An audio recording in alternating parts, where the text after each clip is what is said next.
Alright, we're testing out the new JVC I got.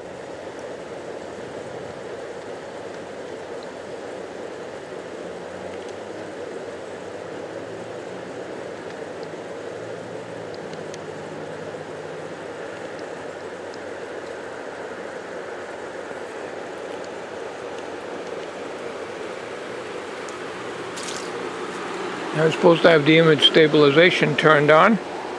Hopefully. It works good. A little bit on the cloudy side today. So let's just see just take a little walk around here. This is just a rough little test, nothing special. If you saw the video that I made on the Kodak PlayTouch of this camera, now you're actually watching the actual video from the camera itself after I rendered it through SONY Movie Studio 13. Now, we'll see how well it focuses here by not zooming but getting close.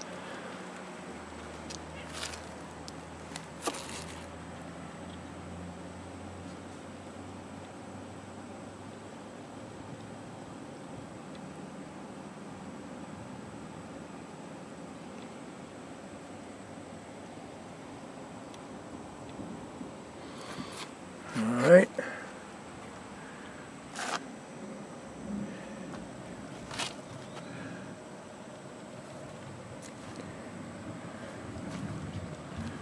So,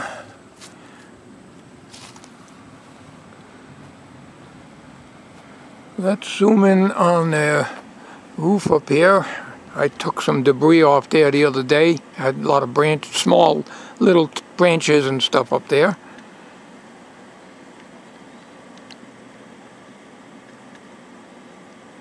We're at the max. We've got 40x zoom, optical only. It's very hard to hold this steady. Really need a tripod.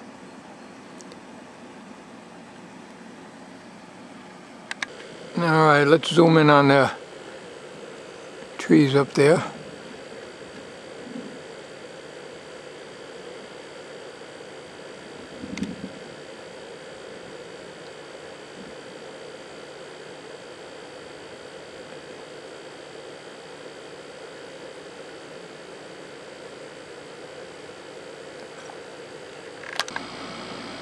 Alright, we got it on the railing here.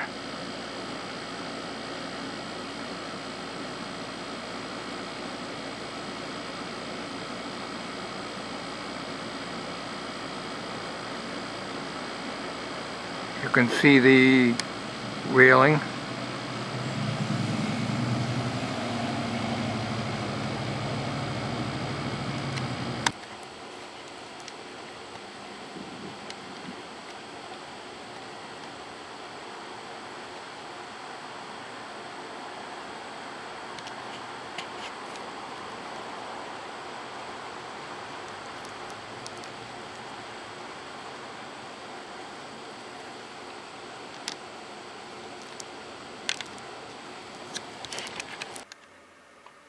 Alright, I'm just a few inches away from this scope here. Now, should probably take a few seconds to go into focus.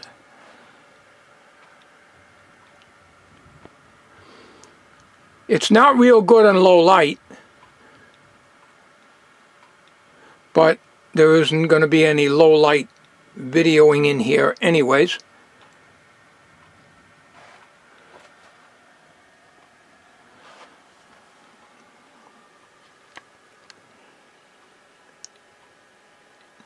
About 5 inches away or so from the Kenwood TS820.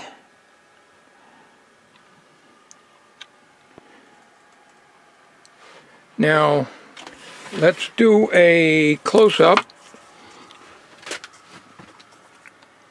of the micro SD card. that I ordered on eBay a while back.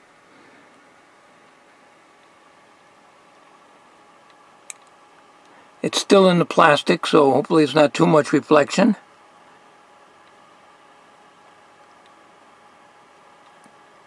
Of course, I don't have my glasses on. I never think of putting them on.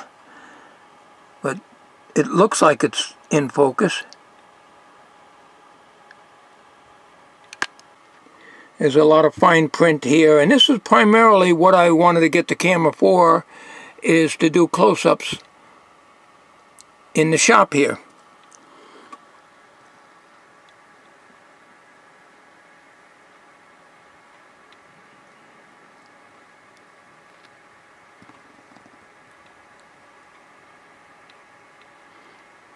Can't get too close because you get the shadows of the camera.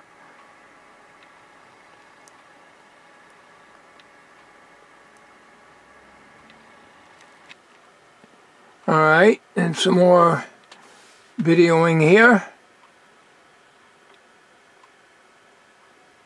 By the way, Tommy found out you have to do it in the media section.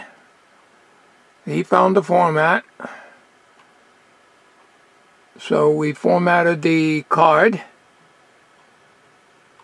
I don't know, I don't think it has built-in memory. I thought it had 8 gigs of built-in memory.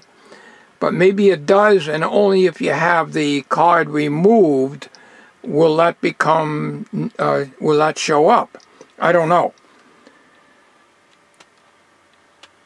Anyways,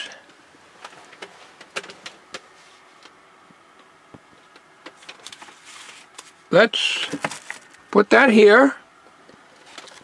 Now, I'm about a good 3.5 feet away from that JVC book, hand holding, of course. So let's see what happens if I had this set on a tripod, which it isn't now, and zooming into a circuit or something. This zooms pretty quick, but right now I'm doing it real slow.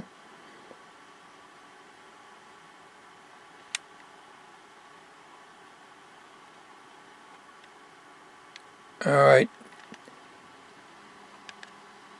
Apparently, you can't zoom in like that. If you want a close-up of that, I can get the camera closer. That's not a problem, because a lot of my work is done with the camera very close if I need to show something. Okay. The side of this camera gets real warm. Where you put your hand through the strap on the camera body on that side, it really gets very, very warm. Looking at the packages that these wires came in, this is original packing, and so was this one with the cable to connect to the computer. In other words, this camera was hardly used at all. The battery is only, I think, a 700 milliamp hour battery. It's a very small battery. But I can always get another battery if I have to, I suppose. But primarily, this will be used in the shop anyways. So it's unlikely that I will need another battery unless something happens to this one. It's getting stuffy in here. I don't want to run the AC. We got the AC's running full tilt in the house. So I'm going to make one more test standing near the door to see how wide angle this is. Okay, I'm back about where I put my regular camera when I'm doing my flapping here. I may not be in perfect screen here, but I'm pretty sure that you got a good view. Not like a 170-degree lens, of course, because that would be distorted. But I think, overall, we're good to go. Right now, I'm doing my sideways thing there that I told you about. And I got this viewfinder flat out and back against the body of the camera, so I'm looking at the side of the camcorder and I can see everything that's here and everything's perfectly in view. So when I mount it on this tripod here and I'm pointing this way, of course I removed this, there's a regular 1/4-20 thread right here. So when I got it on there, I should be good to go and be able to see everything that I'm working on this way. Okay, I just mounted this on the little tripod I showed you.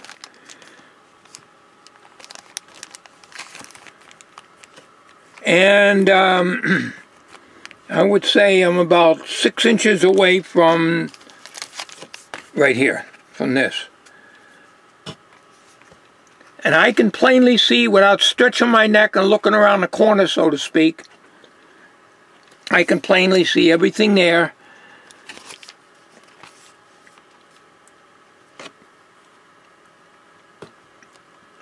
I think it's going to do the job quite well. So, I think we're all set with this. Okay, one last test here. Get my ugly kisser in there. I can plainly see the viewfinder now. I got to turn towards me. Of course I can't, I know I'm in frame, but I can't make out who is sitting there. My eyes are bad, you know. But it's getting too hot and stuffy in here and I don't want to run the AC. And of course this is HD. Now the settings on this is kind of confusing. It's different from what Tommy has in his cameras. He has a standard definition JVC and it just says standard and you know, best quality and this and that. And his Sony, he's got a Sony 240 I believe it is, that shows different than this. But I got this setting, the settings on the video is what it was when I got the camera, set to the one down from the best quality. When I set it up to the best quality, it tells you you can't use that setting for making DVDs. Because this is HD, it says. I don't know, I always thought DVD was HD. But anyways, so the setting on this camera is the one down from that, whatever that is. And from what I've seen on the videos that I made, and you already saw it, that I made a test of, looks very good on the computer. So we'll see how it looks here. So I'm going to end this video now. I'm going to try to get this thing together. It could take a long time to render. The other video was about 2 minutes and 22 seconds long that I did out of this camera, that I put on the screen, you know, photographed it with the Kodak PlayTouch. And it took about 12 minutes actually to render, which wasn't too bad. And the file size did not increase like it usually does. So it made a liar out of me. So we don't know what the file size is. I got to add up the total clips here and see what the total file size of these MTS files are. And then when I run these to the SONY Movie Studio 13, and when it's finalized and all rendered as an MP4, let's just see what that comes out to be as file size. All these are just tests right now, and that's all it is. So that concludes this video for today. So far there's no takers on this on this Zenith table radio. Oh, it'll come down next Saturday, and that will be the end of it. I didn't think there would be anybody interested in it. I got a lot of replies. Nice radio, this and that, but, you know. But I didn't think it would go anyway, so I could scrap it and save the parts, but it's really too nice to break up. You know, the cabinet, other than that little corner messed up on it, you know, I hate to do that, and but, you know, save the tubes and speaker, and but who knows, maybe somebody will buy it yet. I hope you enjoy the videos that this camera is going to be making. It seems to be very good. I just hope it's a lot easier to edit and render as far as time is concerned than the MTSs that come out of the Sony SR12.